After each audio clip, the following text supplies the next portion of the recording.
साहब, यहाँ तो कोई भी नहीं है। हवेली का कोना कोना छान मार, जिंदा चाहिए मुझे वो। जी ठीक है।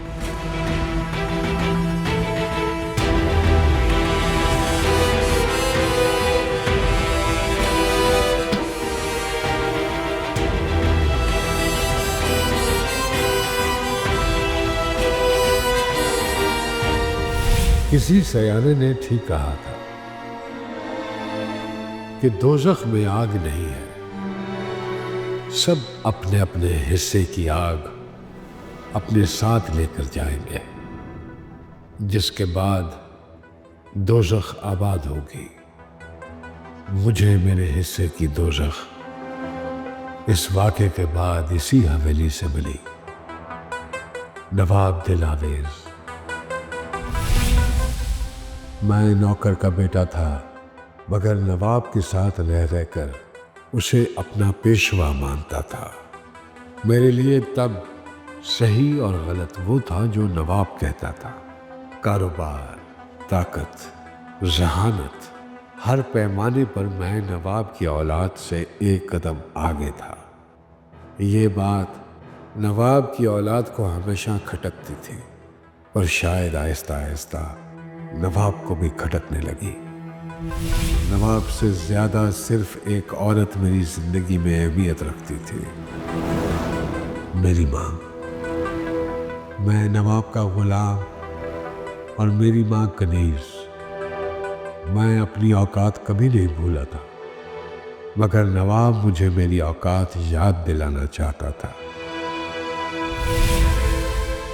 औकात याद दिलाने के लिए नवाब ने मेरी माँ का इंतखाब किया। शायद वही नवाब की जिंदगी की सबसे बड़ी भूल थी।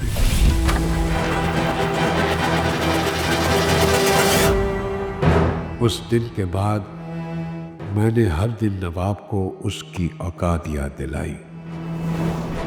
एक एक करके मैंने नवाब से वो सब कुछ छीन लिया जिसकी वजह से वो मुझे मेरी औकात याद दिला रहा था। साहब, सारी हवेली छान मारी है, नवाब और उसकी बेटी भाग चुके हैं। साहब,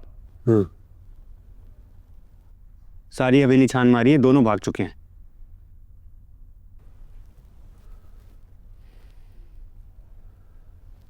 शामिर? वो भी नहीं है। या ढूंढो से, इतनी दूर जा सकता है? जी। सुन जी। नवाब चाहिए मुझे जिंदा। शामिर और नवाब की बेटी, उनका क्या करना है? वो भी, दोनों। साहब, आपकी इजाजत हो तो एक बात पूछूं? कि मेरे जूते मेज पे क्यों रखे हैं? जी। एक जमाना होता था कि मैं इस कमरे में जूतों समेत नहीं आ सकता था। मैं क्या, मेरे जैसा कोई भी जूतों समेत यहां नहीं आ सकता था। नवाबों का ख्याल था कि हमारे जूतों से उनका फर्श गंदा होता है। तो फिर ये मेज पर? अब मुझे लगता है कि इस फर्श से मेरा जूता गंदा होता है। या जाके ढूंढने। जी।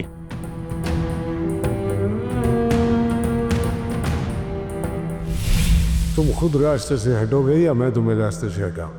मैं आपको आगे जाने नहीं दूंगा। कैसे? अपने पीछे देखा, मैं चाहता हूं कि तुम्हारी इज्जत का भरम बना रहे, वरना अगर मैं एक इशारा करूं तो ये 2-4 पुलिस वाले जो तुम्हारे पीछे खड़े हैं, मेरे पीछे आगे खड़े हो जाए। ये सरकार के नौकर हैं, खून खराबा बचाना इनका फर्ज है। आखिरी दम तक मेरे साथ खड़े रहेंगे ये।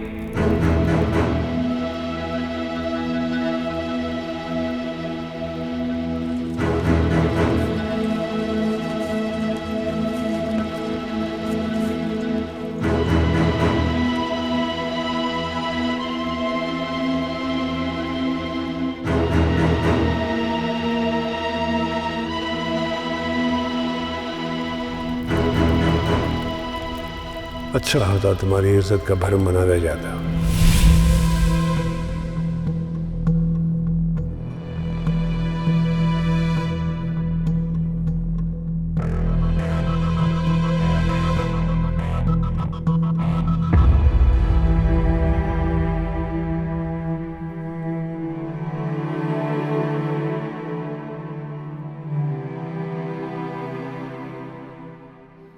खाना ना खाने से जो हुआ है वो तब्दील नहीं हो जाएगा। यहाँ कुछ नहीं हो सकता, ये सब जानवर के जानवर ही रहेंगे। उतना वक्त जाया किया मैंने, मैं नौकरी छोड़ दूंगा आप।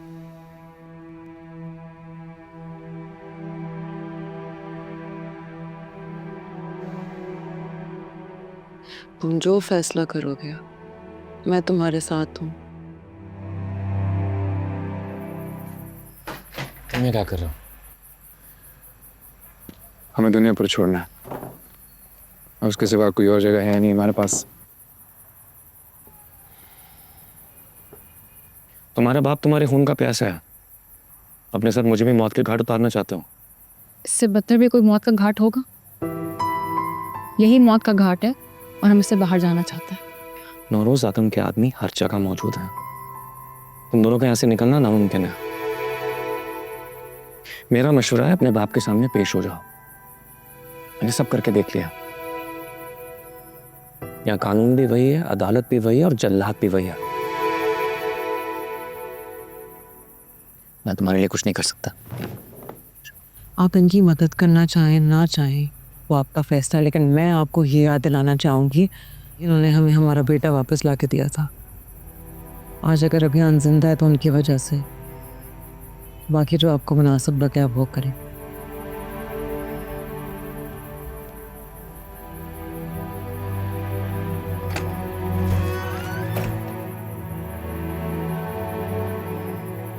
यहाँ से बाहर निकलने का क्या प्लान सोचा है तुमने? तुम साथ दो, प्लान है मेरे पास। बाबा, शामिर का कुछ पता चला? भाग गया हरामखोर। तो आप गुस्से में क्यों हैं? क्यों नहीं आना चाहिए? अगर आज वो मर जाता तो पीछे बचता कौन?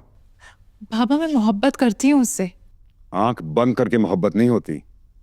और नवाब की बेटी को लेके भागा है और मुझे बताने की जरूरत नहीं कि क्यों लेके भागा है। वो ऐसा कर चुका है। और तुम्हारे लिए भी बेहतर यह है कि होश की दुनिया में वापस आ जाओ। साहिब को कुछ होता है ना तो ये सब कुछ मेरा है और मेरे बाद तुम्हारा।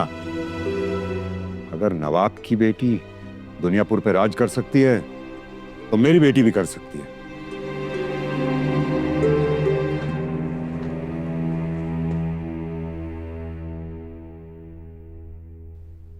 मैंने तुमसे कहा था ना कि चलना है। मैं वापस उस जहन्नुम में नहीं जाऊंगी। उस जहन्नुम का कब्जा तो तुम्हारे बाप ने ले लिया है और हमें भी वहीं बुलाया है। मैंने कहा मैं नहीं जाऊंगी। चलना तो पड़ेगा बेटा तुम्हें। किस्मत से कितना भाग सकती हो। मेरी किस्मत अब कोई दूसरा नहीं बनाएगा। मैं खुद मालिक हूँ अपनी किस्मत की। छीन कर लिए मेरी जिंदगी से ये किस्मत।